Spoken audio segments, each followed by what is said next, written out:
Hello and welcome. I'm Master Lama Rasaji, and welcome to our Monday edition of Rasaji Speaks. Don't forget, not too early to sign up for Master David's incredible music class. It's amazing what we see that music class doing at our tours. It's a wonderful thing. Let him know that you chimed in today. Let's see what today's lesson is.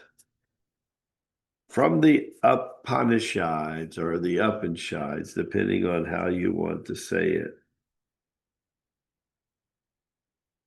The forest of wisdom, the great forest that is apt to be named of the Upanishads, which is for the longest and one of the most reverence of these magnificent documents. To read it is like walking through a great forest with the paths leading off in an unpredictable but somehow meaningful directions. We keep the coming across gems of wisdom. The opening selection illustrates this being one of the most potent and illuminating discussions in the wisdom of our tradition. It is a dialogue between a great sage, Yakara, and his wife Maitreya. Yakara has just reached a critical junction in his life. He is about to leave home in the pursuit of truth or self-realization.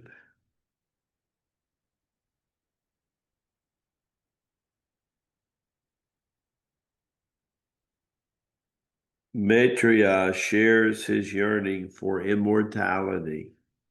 And so the parting dialogue between them turns into a deep session of spiritual instruction, or what we call Darsani, one of the most meanings of the word Upanishads.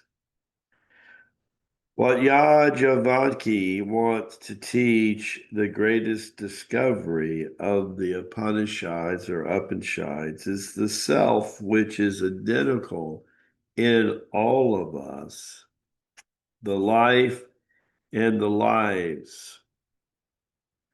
Whenever we love, he tells his wife, we are really responding to the self within that person. Therefore, it is the underlining theme of all mysticism.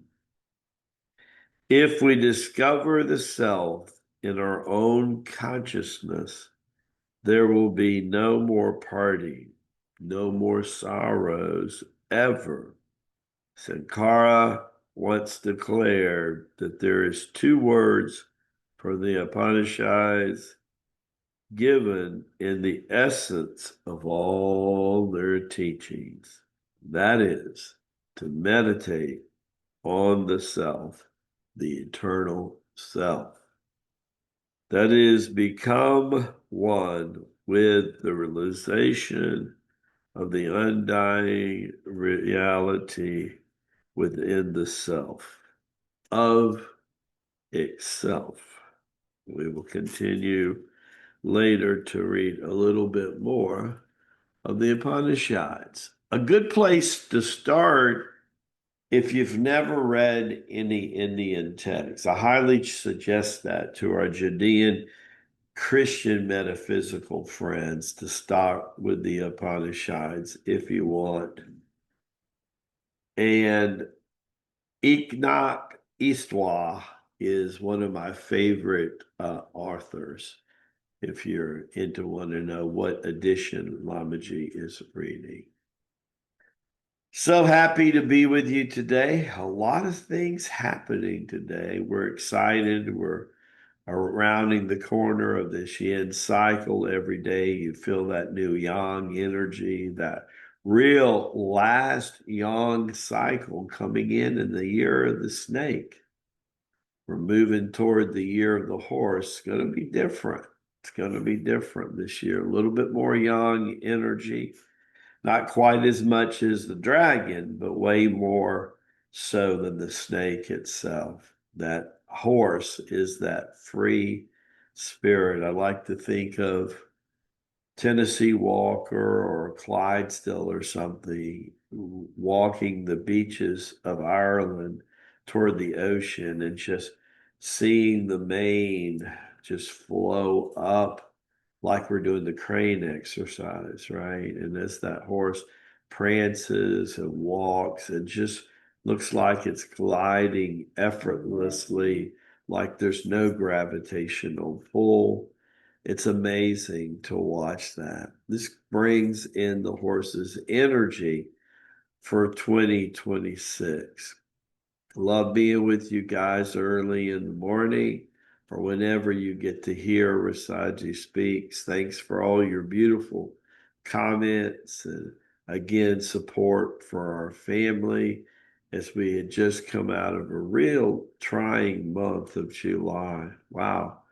Who would have known entering July that it was going to be this kind of yin cycle? But buddy, howdy, it was an eye opener, an incredible, humbling situation for Lama Ji. And I sure appreciate your love and your prayers. It's meant a lot to my family and especially to Lama Ji himself.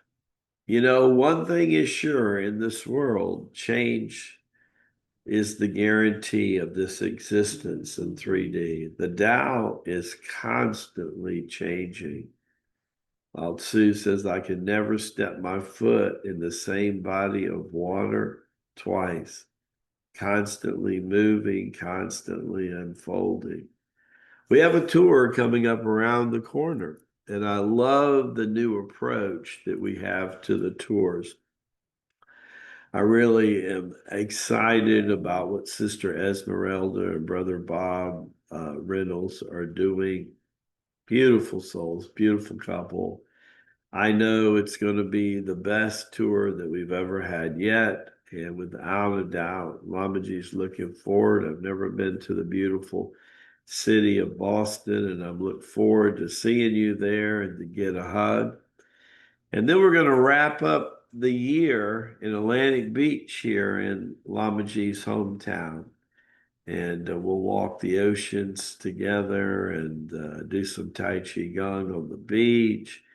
Beautiful time of the year in November in North Florida. It's just absolutely, you'll see one of the most spectacular beaches that you have ever seen. We're looking at doing some really special things in November. You're going to be hearing more about that the next couple weeks. Also, in between that, in October, we're going to have our first webinar. I'm doing a book with Dr. Beth, as you know. We've already finished chapter 7. Today, we'll begin working on chapter 8. Looks like it's going to be 13 chapters. We'll have the rough draft done here in the next couple of months, and then we'll have it edited and looked after by several eyes. And who knows, somewhere between Christmas time and maybe the first quarter of next year, we'll have the most incredible book about the operational manual of the human body for the first time. And we'll talk about how all the systems and the elements in Tai Chi Gong impact all the systems of the body. We'll talk about death urge and birth trauma and how that fits. We'll talk about Kundalini expansion and Shaktipat. And we'll deliver this 300 to 500 page book that will eventually be the adepts in our organization's Bible. It will be profound.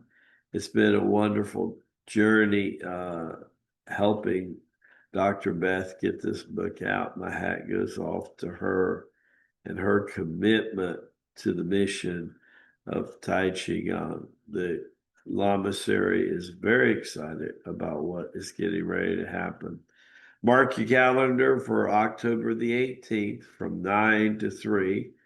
We're going to be able to plug in our group and some medical people across the country, and that will be a first time to do a simulcast with the COC and the medical community. They're going to be able to get continuing education credits. I'm probably going to do at least 2, possibly 3 of them in 2026. So we're growing, we're moving forward. That Italian race car driver, what's behind us, is not important. God bless you all. Love you much. And see you tomorrow on Tuesday's edition of Rasaji Speak. See you soon.